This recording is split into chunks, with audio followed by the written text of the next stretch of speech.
Hi friends, எல்லாருமே எப்படி இருக்கீங்க? இந்த 5 டேஸ் என்னோட லைஃப்ல மறக்க முடியாத ஒரு 5 நாளா ஆயிடுச்சு. மோசமான ஹெல்த் சிக்னஸ்ல கொண்டு போய் விட்டுருச்சு. ஊருக்கு போயிட்டு வந்ததுலேருந்து ஒரே ஹாஸ்பிட்டல், வீடு, ட்ரிப்ஸ், இன்ஜெக்ஷன் இப்படியே தான் பார்த்துட்டு இருக்கேன். பிரெக்னன்சி டைம்ல அதை ஹேண்டில் பண்றது ரொம்பவே கஷ்டமா இருக்கு. இன்னும் கியூர் ஆன பாடு இல்ல. இப்பதான் கொஞ்சம் பெட்டரா ஃபீல் பண்ணிட்டு இருக்கேன். இந்த ஆர்டர் வந்து நான் ஊர்ல இருக்கும் போதே பிளேஸ் பண்ணியிருந்தாங்க. உங்க குட்டீஸ்க்கு பர்த்டே டீ கேக் வேணும் அப்படின்ட்டு. கோதுமையில பேக்கிங் பவுடர், பேக்கிங் சோடா எதுவுமே சேர்க்காம.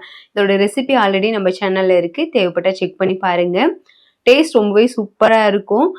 இதோட பர்த்டே கேக்கும் கேட்டிருந்தாங்க. நம்ம கொரியர் பண்றதுனால பர்த்டே கேக்லாம் அனுப்புறது செட் ஆகாது. அதனால டீ கேக் மட்டும் பண்ண முடியும் அப்படின்னு சொல்லியிருந்தேன். ஓகே அப்படின்ட்டு அதை மட்டும் பண்ணி கொடுத்துருந்தேன். அதோட வந்து ப்ரௌனியும் கேட்டிருந்தாங்க. 1/2 kg சாக்லேட்லாம் அதிகமாக சேர்க்காம நார்மலாக பண்ணி கொடுங்க அப்படின்னு சொல்லிட்டு நல்ல கிரிங்கிள் டாப்போட சூப்பராக வந்திருந்தது. இது நெக்ஸ்ட் டே சாப்பிடும் போது இன்னும் டேஸ்டியாக இருக்கும்.